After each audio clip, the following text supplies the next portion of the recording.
Welcome to another edition of We Need to Talk About Movies. Brought to you by banterflix.com. And now, here's your host, Jim McLean.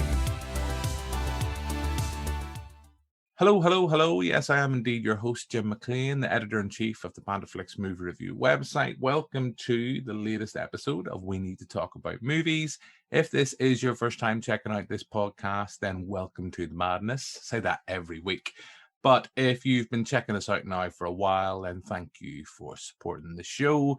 If you don't know what the pod's about, the clue's in the title. Each week we talk about a cinematic release. It might be a new film, it might be a cult classic, it might be a movie you've never heard of. But I gather together some contributors and we chat about the film. Sometimes we get a little bit spoilerific, but we try to have a bit of fun in the process, and we hope that you enjoy it as much as we do, making the thing. But that's what we're all about. This week, we are doing something slightly different. At the end of October, during this year's London Film Festival, I got a chance to speak with the director and one of the writers and presenters of a new documentary that screened during the festival and has recently screened on the BFI player and will be screened on the BBC next year. That is Rob Lemkin and Femi Nylander, and I'm going to be speaking to them about their documentary, African Apocalypse. And before we get into that interview, let's play a clip of the film. When I got into Oxford, there were more old Etonians in my year than black students like me. It was here I began to plan a journey to research the imperial history they didn't teach at school. What will I find out?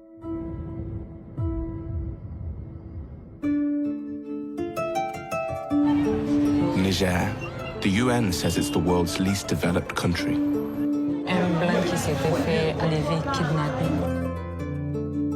I'm relieved to have a military escort. They tell me that because I'm English, I may as well be wiped. My name is Femi. I've come really to find out more about the history of colonialism. This national highway follows the exact route of the French colonial massacres. Depuis des années, depuis que j'étais petit, je prenais cette route. La plupart ignorent l'histoire de cette route. I discovered the savagery at the heart of Western civilization. Da kasa aya yanke shanu wuri na baki, haka yana wuri yayi baki. Ils ont tué plus de 50% de la population. This is typical of Europeans in Africa at the time. The British in Sudan, the Germans in Namibia, the Belgians in Congo. What made them believe African lives were so expendable? This supremacy still haunts our modern world. You can only be free for a bright future if you are free from the past.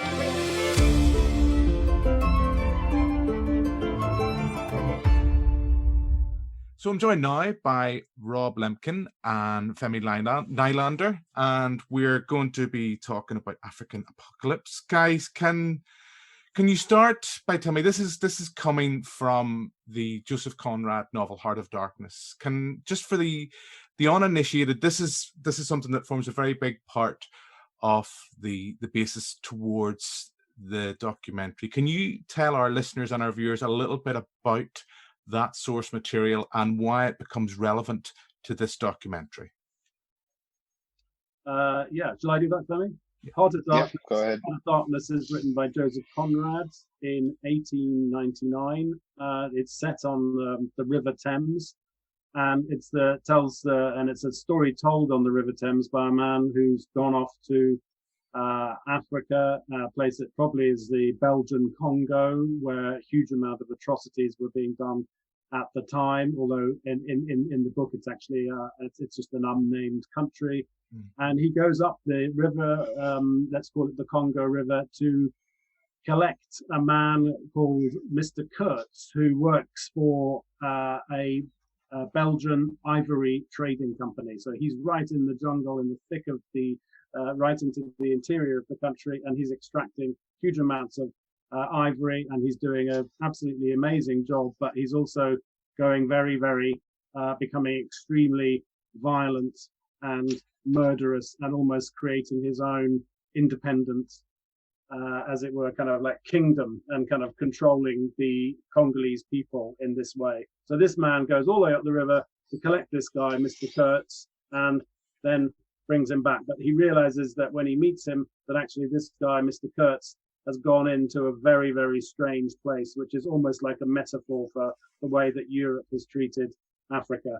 And that's kind of the story of the book, is really about how does this, the person, Mr. Marlowe, who tells the story, how does he cope with meeting someone like Mr. Kurtz? And clearly, obviously, that whole concept of Mr. Kurtz has resonated massively, because it forms the basis for the famous film Apocalypse Now, in which Marlon Brando plays not Mr. Kurtz, but Colonel Kurtz. And it's reset into the Vietnam War, and he plays a man who's gone up again the river, this time it's the Mekong River, into this time Cambodia, and has now done very similar things to what the book, the man in the Mr. Kurtz in the Joseph Conrad novel did. So it's a real archetype. It's like an archetypal story about how does Europe, or how has Europe dealt with other societies, other places in the world, in this huge colonial epoch that we've been living in for the last few hundred years. So that's the book that forms kind of the inspiration for this story. Femi, I feel like it's time to kind of bring yourself in and kind of talk to us about, as I say, it's using that as the documentary uses that source material as a kind of inspiration, as a platform for this documentary. But it's not about that. Can you tell her? I know we want our viewers and we want our listeners to see the documentary, and I will come back to that because I know it's screening on the BBC later this year. But tell us a little bit about, because it's not about the Conrad source material. A bigger character at play here is Paul Voulet. Can you just tell us a little bit about that character, and I suppose as well, like how you came to discover him and kind of know about him? If was that something that was from the doc being involved on this project, or kind of was that the catalyst for this project? Yeah, so there's a scene early in the film where I'm talking about different candidates for my Kurtz. And so Voulet as a candidate comes from this project. I wasn't aware of Voulet until I met Rob. But I had been involved in Rhodes, who is listed as one of my candidates for Kurtz. I'd been involved in the Rhodes Must Fall movement at Oxford University as far back as 2015. And so the idea is that Kurtz and Voulet, this is happening at the very same time. It's 1899, as Rob mentioned, for Heart of Darkness. 1898 is when Voulet is going out there. You see this 1999. You have this very, very, so this is happening in parallel, this supposed real life Kurtz and the fictional Kurtz. And the idea is to use these individuals, and this individual of Paul Voulet, whose story is very, very, very parallel to the idea of Kurtz. I mean, Kurtz kind of in the book goes crazy, starts seeing himself as an African chief and the rest. And this is literally what Voulet was doing. He declares himself the kind of king of the Sahara and says he's going to set up his own empire in the Sahara to rival France's. And so the parallels were too strong, I think, to not have a Heart of Darkness as a rhetorical device, which then brings you into the world of into the world of Voulet, and then Voulet hopefully bringing you into the world of, okay, well, Voulet isn't just a single individual who went crazy and had what some French officers at the time called Soudanitis, the idea that when French people go out to Africa, it's the tropical weather which just gets to their heads and makes them go a bit crazy. You can't blame the colonial atrocities on France. You have to blame it on the African sun, right? It's the idea that it's not this one-off. It's really part of a systematic Europe-wide system of exploitation and domination which exists to today and has not been aptly confronted by those of us in the Western world to date. Can I ask you, and I'll ask this to you both, gentlemen. I mean, from listening to you there, Femi, you know, you could have had quite a few candidates to be your Kurtz for this documentary. And maybe this is me just putting 2 and 2 together here and getting 5. It does happen. But was it a conscious decision not to have that character, that person from history from Britain? Was it did you want to kind of move it out into kind of European to kind of show that this is not just this history and this problematic history we have with realism isn't just British? You know, it's European wide. Maybe again, I'm putting 2 together here and getting 5. But was that a conscious decision, or was that something that you thought of for the project? No, so Rob had already been to Niger and done recon work in Niger by the time I was involved in the project. Okay. So it was always going to be Voulet. But again, I think that, the whole point, thankfully I already spoke French to a decent degree. As you can see, from there's a lot of the scenes and things are French. I had to improve a bit, and I have improved more since filming. So it wasn't perfect. And so that meant that I could communicate with Hassan and Amina, my guides. I learned a bit of Hausa going out there. But I think that this is good because of the fact that the film shows that the boundary between this is the border. This isn't the border between Niger and Chad. It's not the border between 2 French colonies. It's the border between a French colony and a British colony. And it's dividing and splitting up and ripping apart Hausaland, these people. And that is one of the things which we actually had more ideas about exploring in the film, but didn't quite make it to the cutting table. They were left on the cutting table even. The ideas of the border between Nigeria and Nigeria and what it means to be a British Nigerian, exploring the creation of the Nigerian border, but through the lens of going to the French colony of Niger. I definitely think that that Rob will have something to say on the fact that Niger and the story of Voulet was kind of had something to it that didn't necessarily come out in all the other stories of colonial atrocities. That made it a unique way of doing a docudrama on colonialism. I think you might have something to say on that, right, Rob? I mean, I think there was I sort of feel like in Niger, obviously, Conrad, as he's writing the story of Kurtz and creating Kurtz, Voulet is actually enacting the same stuff. He's talking the same way. The lines that he's saying, which are recorded in the archives, in the accounts that are done from the time, lines that he's saying are lines that could have been from Mr. Kurtz. And it's almost like from the pen of Conrad out of the little nib and with the ink running in Kent while he's writing his book in a farm in Kent. It's all dribbling across the world to Niger, where this French guy is actually enacting it in some kind of weird, I don't know what, morphic resonance type of thing, where the world is all in touch with each other on some kind of weird level. But I think the reality is that if we'd been able to find a story that resonated in that kind of way with a British character, then we probably would have gone for it. But the reality was that the Voulet was at the same time as Conrad, but also that Voulet kind of in his own story, and because I suppose the trail of his massacres defines the country now. It defines the main road across the country. It defines the border of the country. As Femi was saying, all of these things, and he kind of. There were people who worked who told us who they worked. This was a film, but who told us that white people in the 90s and 80s and 90s, if they were working in kind of like NGO projects, kind of aid workers and stuff, they would always be pointed out by kind of Nigerian people as being, oh, that's Voulet over there, because Voulet was a kind of a bogeyman, like the white bogeyman who'd come to make trouble. Children were told, young children in Niger were told, behave yourself, otherwise Captain Voulet will come and get you. So Voulet has sort of taken a hold of the whole of this country through his individual kind of personality in a way that maybe other stories we couldn't find one. So, and also it's not a very well-known story. So by definition, it's kind of always interesting to hear a story that you don't know. Yeah. There's two things, because just I do want to come back to Rob kind of talking about how you kind of discovered unearthed the kind of story of Vile, but just on what you said, it's just throwing it out to both of you gentlemen.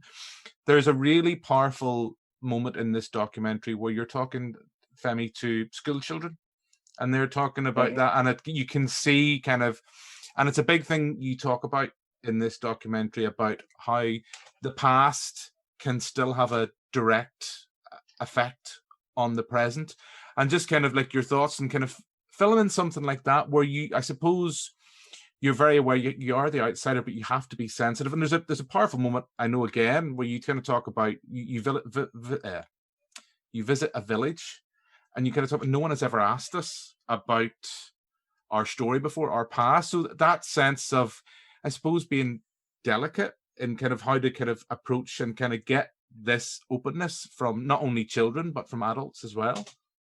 Yeah, so there's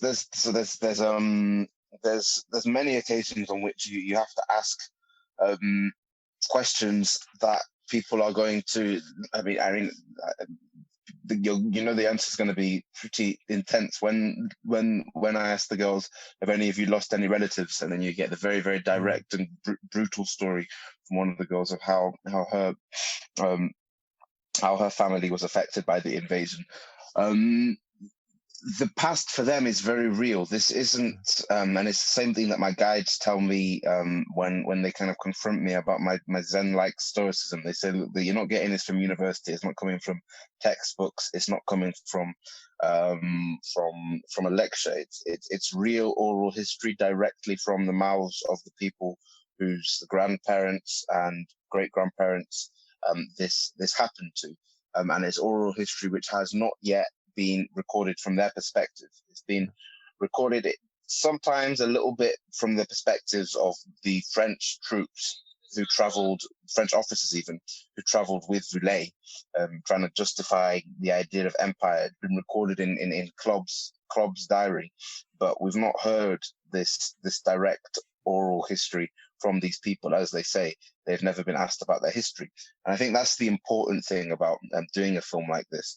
It's about not centering it around the presenter, not centering it around the Western perspective.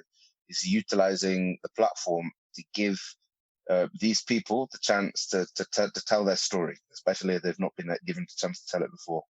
Yeah, because it's, there is no denying, you can read as much as you want from a history book, but to see things firsthand and to hear things firsthand, there's no denying the impact that they have. Rob, I did want to mention, and I know that we are pushed for time with this interview, but just very quickly, Femi mentioned that you had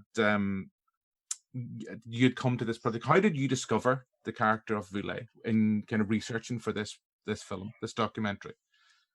Well, I'd started off from the premise that I was interested in trying to somehow make a film that was that kind of universal film about kind of colonialism, not something that I'd made some films at the BBC that were very sort of specific about British imperial activities in Malaya and in Burma and stuff, and those were specific stories. I really wanted to do a much wider thing, and I thought that Heart of Darkness was really a very, very kind of sort of somehow had some key to it. So there was something in there that would mean that we could do something that would be quite universal.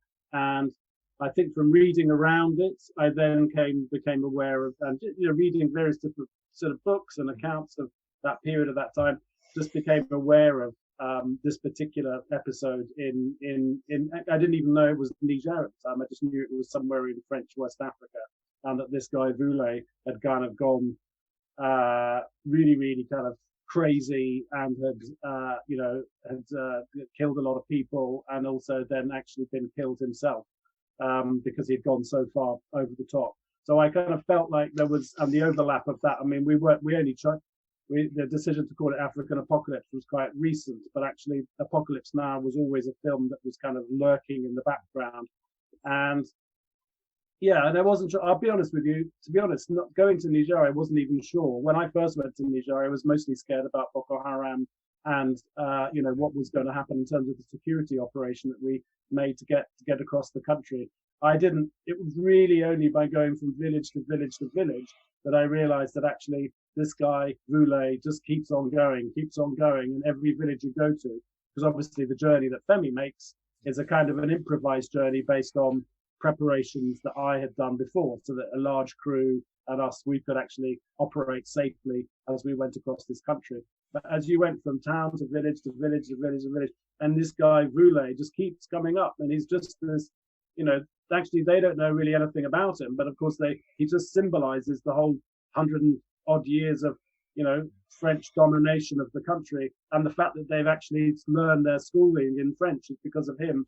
And then finally you get to the place and there's this guy's grave, and it's still got kind of wrought iron railings around it in a square of a village where actually people are living in extremely kind of humble houses and eking out a life on 50 cents a day and finding it very difficult to keep alive. And you still have this tree and this grave, and it's all kept as if it was as still it was 1899. So there is a sort of extraordinary, compelling kind of concentration of Voulez and these bigger histories of colonialism and bigger kind of forces that obviously in a film you can't do. You need a kind of a unifying thing, and I think Voulez provided an amazing unifying character and force to be able to for Femi to be able to sort of go and kind of follow through. Yeah. My last question, and it's because I know we are nearly out of time, is just very quick. The film has just had its premiere at the London Film Festival. What's going to be its journey now beyond that? I mean, I think I read in the brief this will be screened on the BBC. Is there a date for that, or is it just kind of later this year? It's not going to be on BBC this year. But yeah, BBC Arena, which is a television series, it will be on in that series next year. But prior to that, it'll be released on BFI Player on the 30th of October. And there will be screenings that we'll be doing. We don't know, of course, because of COVID, and we don't know what all these various tiers and restrictions are going to be. But you're speaking to someone. We're in Northern Ireland. We've our cinemas closed right now. That's a joy for us. But hopefully, as you say, we will get to see this on the big screen. Yeah. Gentlemen, thank you very much for your time this afternoon. Thank you, guys. Thanks so much. Thank you, Jim. Thank you.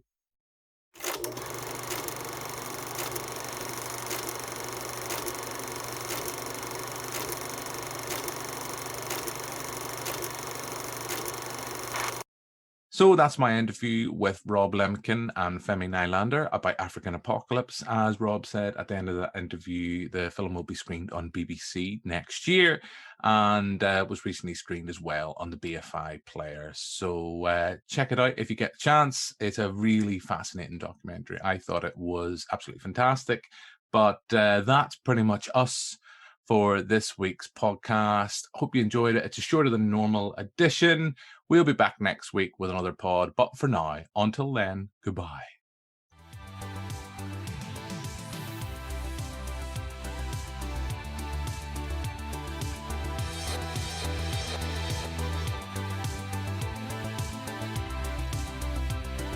This has been We Need to Talk About Movies. Thanks for listening. For more information, visit banterflix.com. See you next time.